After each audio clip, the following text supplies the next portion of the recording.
Ayan. Ilan to sukat? Magkano? Ilan? 1,530. 1,530. 1,530 square meter. Ayan, 1,000. Ay, may tao. May tao.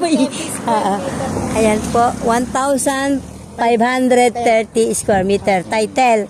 Ay, hindi. Updated tax rate. Meron po siyang Latlan. Oo, ayan. Sige. Ayan. may lot. Barangay, bukal pa rin. Ito yung National Road to. Ito na ang National Road na sinasabi nyo. So, yun sa inyo, barangay. Para matandaan ko, no, sir?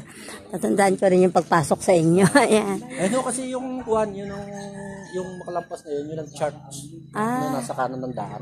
Meron doon, church. Para madaling, ano.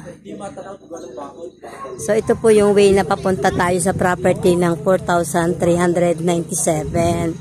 Ayan, dito po tayo pumasok. Ayan po.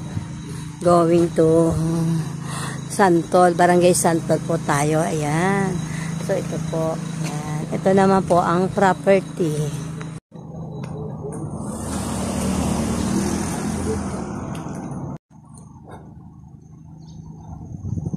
Ayan.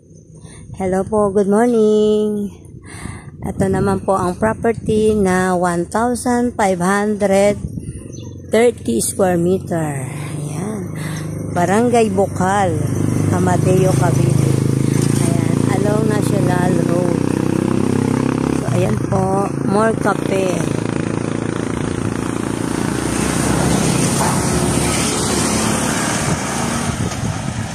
Going to, Barangay Santol, Silang Cavite. Ayan po, may shortcut po dyan na pwede po tayong lumabas papunta sa Hacienda Mall. Ayan po.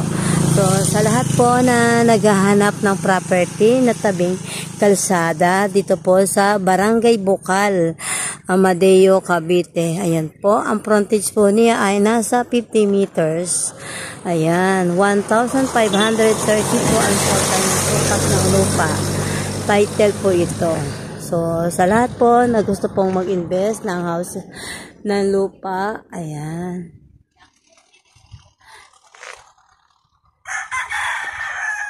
Ana.